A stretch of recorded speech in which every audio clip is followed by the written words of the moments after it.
ஈவெண்ட்டுக்கு போகிறதுக்கு பஸ் ஏறியாச்சு. என் மைண்டு ஃபுல்லாக ஒரே யோசனை. பஸ்ஸில் படுத்து கிடந்து ஜாலியாக ஃபோன் யூஸ் பண்ணலான்னு பார்த்தா அப்பயும் என் மைண்டு ஃபுல்லாக ஒரே யோசனை தான். டின்னர் பிரேக்குன்னு பஸ்ஸை நிறுத்தினாங்க. தோசை ஆர்டர் பண்ணி சாப்பிட்டேன். அப்பயும் சாப்பிட முடியல. மைண்டு ஃபுல்லாக ஒரே யோசனை தான். சரி இது வேலைக்கு ஆகாது, சாப்பிட்டு சட்டு புட்டுன்னு படுத்து தூங்கலான்னு பார்த்தா அப்பயும் என் மைண்டு ஃபுல்லாக ஒரே யோசனை தான். ஈவெண்ட் போகிற நேரமாக பார்த்து குழந்தை பிறந்துருமோன்னு தானே யோசிக்கிறீங்க. அதெல்லாம் கிடையாது. ஒரு கதை இருக்குது, கேளுங்க. எங்கள் வீட்டில் எந்த பிள்ளை பிறக்கும் போதே அப்பா இங்கே கிடையாது. ஏன் யாருக்கெல்லாம் சொல்லு.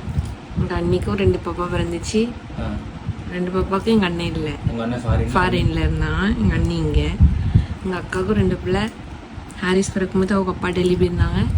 பாப்பா பிறக்கும்போது இல்லை, கோரிப்பட்டில் இருந்தாங்க. பிறந்து அதுக்கப்புறம் தான் வந்தாங்க. சபியாக்கும் மாப்பிள்ளை ஃபாரின்ல இருந்தாங்க. இப்போ நானும் கரெக்டாக பெங்களூர். ஏய் ஏன்டி இப்படி பயங்கட்டுற? கொஞ்சம் கூட மனசாட்சியே இல்லாமல் பஸ் ஏற போகிறேன் அப்படின்னு சொல்லி டாட்டா சொல்லிட்டு கிளம்பும் போது இந்த கதையை சொல்கிறாங்க நண்பர்களே. என் மைண்டுக்குள்ளே எப்படி இருக்கும்? சரி எல்லாமே நல்லதாகவே நடக்கும். ஈவெண்ட் முடிச்சுட்டு வந்ததுக்கப்புறம் என் குழந்தை பிறந்து ஃபஸ்ட்டு என் கையில் வாங்குவேன் அப்படின்ற நம்பிக்கையோடு நான் ஈவெண்ட்டுக்கு வந்துட்டேன். நீங்களும் பெங்களூர் KTPO ஒயிட்ஃபீல்டு பக்கத்தில் இல்லை ஒரு 2 மணி நேரம் ட்ராவலிங் டிஸ்டன்ஸில் இருக்கீங்க அப்படின்னா கண்டிப்பாக வாங்க. ஃப்ரீ டிக்கெட்ஸும் நம்மளே கொடுக்குறோம். என்னோட இன்ஸ்டா பேஜுக்கு போனீங்கன்னா ஃப்ரீ டிக்கெட்ஸ் எப்படி வாங்குறதுன்ற டுட்டோரியல் போட்டிருக்கேன். ஸோ கண்டிப்பாக வாங்க. Stay tuned.